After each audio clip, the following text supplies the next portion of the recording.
Hello and good afternoon. This is Ronald Bird with another edition of Style Speaks on this glorious sunny Saturday afternoon. We're at the, now I need to get this right, so I have to look back at the signage here. The U Street African American Civil War Memorial, Cardozo Metro Station. Try to say that twice. I'm not going to try to remember that.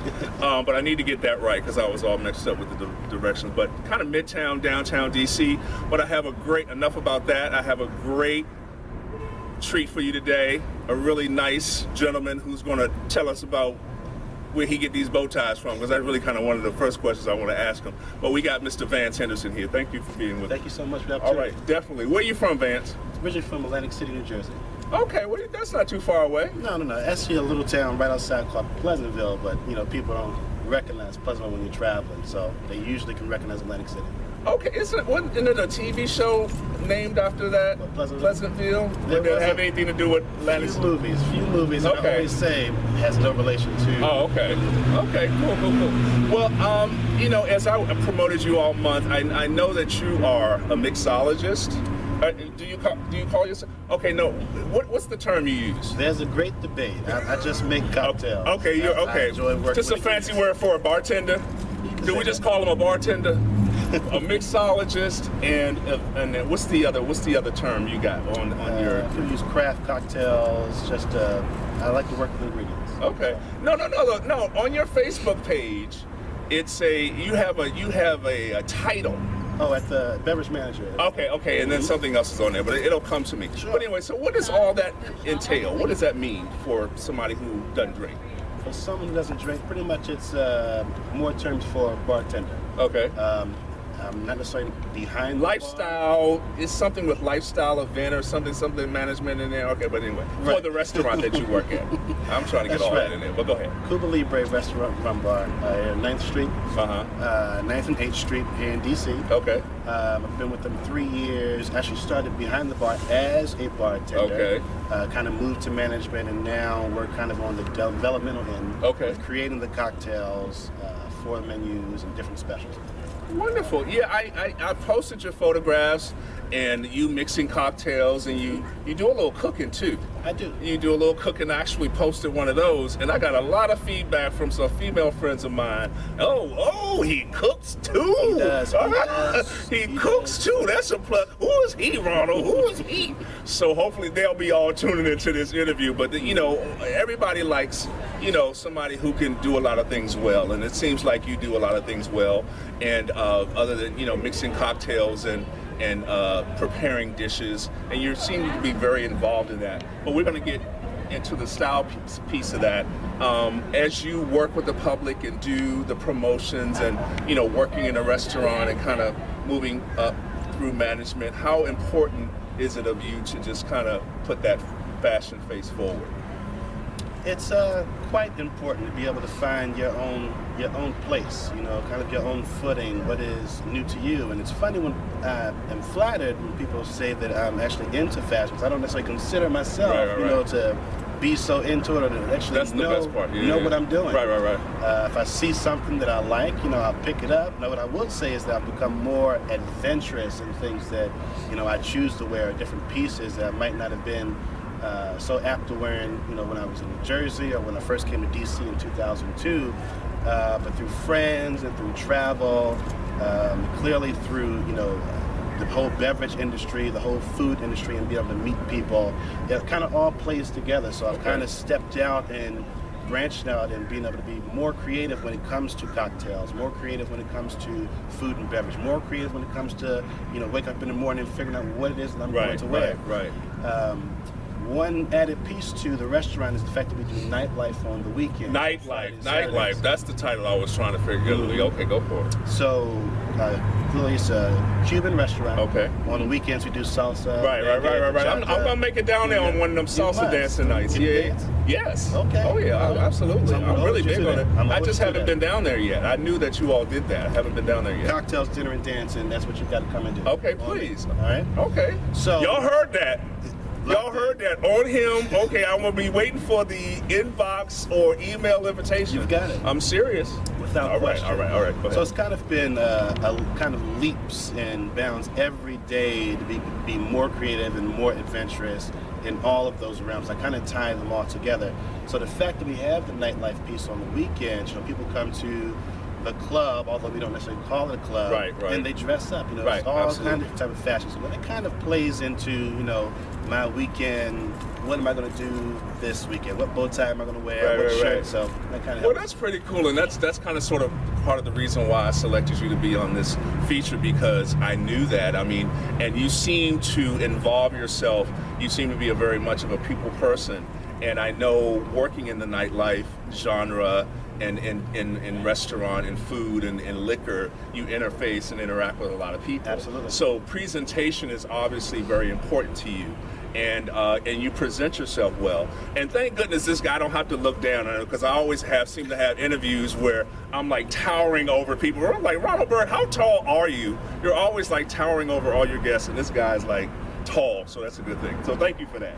I don't have to, do like this. But so obviously style and fashion is definitely something that you focus on. Absolutely. But where did that come from? I mean, I know you kind of transitioned in this job and being in the public eye, if you will, but you had to have a sense of style, even though you don't consider yourself fashionable, but you developed it somehow. Who were some of the influences growing up, and how important was that for you as a youngster? Sure. It really wasn't a big deal for me personally. Coming up as a youngster in New Jersey, I was always in the church. So when you go to church, people put on there. He goes to church too, girls. He goes to church too. No doubt about it. Are you married? I am not married. Okay. Married. You're gonna get some hits after this. Bring the hits on. He said, bring it. But people go to church and they put on their Sunday best. So that kind of always was an influence as well. When it came to suits, when it came to shoes, shirts, so forth and so on, straight ties, tie clips, handkerchiefs, all of that kind of played a role. So you're into the accessory piece. You're into accessories. Slowly but surely. Okay. Slowly but surely. There are definitely pieces that I would wear on my wrist or hands or rings that I definitely wouldn't have worn before. But if they're interesting to me, if they carry a story, then that kind of helps. During travels, I'll look for different bracelets or bangles or different things like that that are meaningful to those places. Right. Thus, they have meaning to me. And if they work with an outfit that I have, then that's two birds with one stone.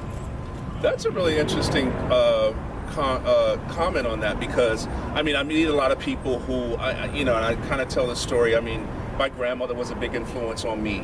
She was like the diva in the family, and she always looked good all the time. Mm-hmm. And she made a point of we didn't live with our grandmother. My mother was more kind of conservative, more more kind of gypsy, kind of hippie style, but grandma was really elegant. So I think I kind of took a lot of her ways, and she got a lot of attention because of it. Absolutely. And I kind of adapted that more so than my brother did. I'm a twin, and he didn't really get so much into it as much as I did. So, I used to sleep with the GQ magazine by my bed and all that kind of stuff, and I'd turn the pages, and I want to look like that and all that kind of stuff. So it was obviously very, very important to present myself well, and I really enjoyed it, starting to get into the whole modeling piece and working in that industry. Sure. So, but have you ever worked in the industry per se, in the retail or fashion world? I have not. Okay. I've not done retail. But you obviously follow now. I do. I've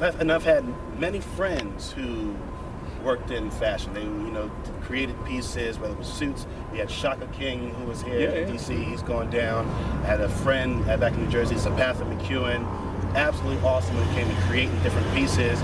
And as I reflect, they all did the food piece, the catering piece, the decorated and creating of spaces when it came to events, which kind of influenced me with my catering company to kind of express and do all of that, not just to create beautiful food, but to create beautiful food on a beautiful backdrop. The table makes a difference. How the table absolutely. looks. Presentation. All across the board. All across the board.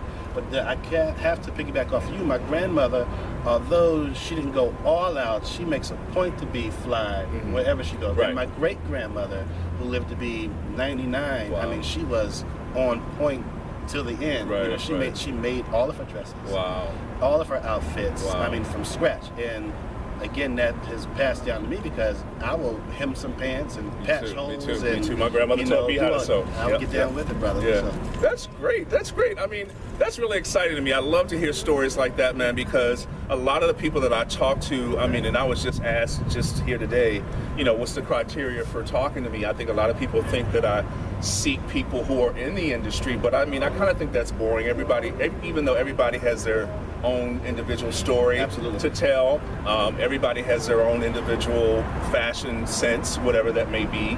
But I don't necessarily seek out people that are professionals in that genre. I like everyday people or people that are in, you know, I just talked to a real estate agent. I mean, you know, people who do all different types of things. Sure. And we all have to get up and go to work and do what we do, and we have to put clothes on. We can't walk out here naked.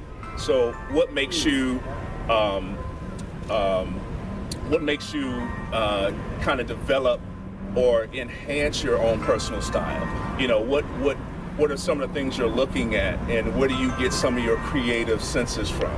Well, I think that because I'm in so much, you know, the fact I'm in the beverage industry, the food industry, you know, that I go to church, that I'm usually in front of the camera promoting, you know, different That was things. my phone going off. If that was I was trying to ignore it, but I couldn't get to it. I'm like, yeah, I forgot to turn my chime down, but it's okay. It's all we real out here in DC. We do it real. No doubt. We ain't even editing that out. Hey, we don't do no editing. We just go real. But you know, we may get a stick thrown at us on, you know, hating. But go ahead, baby. Sorry. In a sense, I tried to kind of work on a branding of myself. You know, it was like maybe Absolutely. 2 years ago. You know, I removed, you know, Vance Henderson from Facebook, and I added, you know, VT Wise Guy. And it is, you know, slowly turned into kind of like a brand. You know, people call me out as, you know, VT Wise Guy. So, you know, that's kind of what I'm trying to do, is to kind of brand myself across all of these different spectrums every day. Okay. Well, how important? I mean, you That did just happen. Okay. Now, I was giving him the eyes like, don't pass. You see me filming. Don't be like, okay, well, I'm just going to ease through anyway. It's all good. I love when stuff It's like live. that happens. I It's love live. it. It's live. It's living color. It's DC, y'all. No doubt. So, I mean, you gave a lot of really good responses, man. And I think it's wonderful that you can articulate it that way, and how you kind of present yourself, and it's just and the references that you use. I mean, people probably always, you get compliments, and you don't seem like one of these real vain dudes or whatever who kind of just absorb that and have big head and all that. Yeah, But you're obviously wear clothes well. You're a nice physique, nice size, and you're particular about how you look and how you present yourself. Just like you say, you're building a brand and owning your own business and promoting whatever it is you promote. You know, you're a representation of that. Absolutely. And the importance that you feel is key about how you present yourself to the public when you step out. So it's always interesting to me. I like to know where people's influences come from, where they kind of got it from. Are they a slave to fashion? Some people really don't care. They kind of do it because their job promotes them to do it. Now, we know you're looking really sharp today, and I know you typically look sharp, but for the person who's seeing you for the first time, you know, how would you normally, we don't know if this is just for Style Speaks today, or this is just how you flow. Right. You know, so what's your normal, you know, off work weekend attire? Like, are you a jeans and sneaker guy with sweats, or do you like to kind of flare it up a little bit? I'm usually a jeans and t-shirt or jeans and a button down. There's Okay. always some level, you know. Okay, My okay. casual, like what's casual to me, people would say, Right. still, like, why'd you dress up? Yeah, I'm the same way. Yeah, Like, I'm not You're dressed like, up, Yeah, you know? I just pulled this off the floor.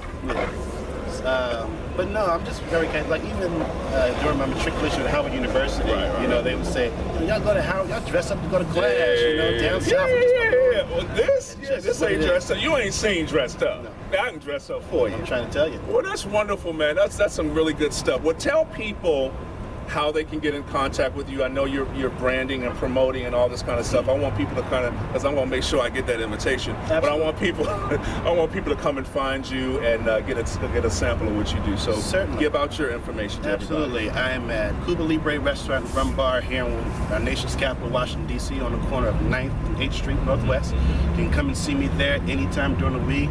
Awesome food, phenomenal beverage program. I also own Flavor Inc. Catering. If you need any events done, flavorinc.com. You can catch me on Facebook, VT Guy, Instagram, VT Guy, Twitter, VT Guy. He said that with authority. I'm just elated right here. Well, thank you so much, man. I really appreciate you taking out your Saturday for looking sharp, number one, and coming. I didn't think you would give me anything less, but taking out some time in your Saturday afternoon and being with Style Speaks today. I appreciate it. All right. Well, this has been another edition of Style Speaks from kind of sort of downtown DC. We're out.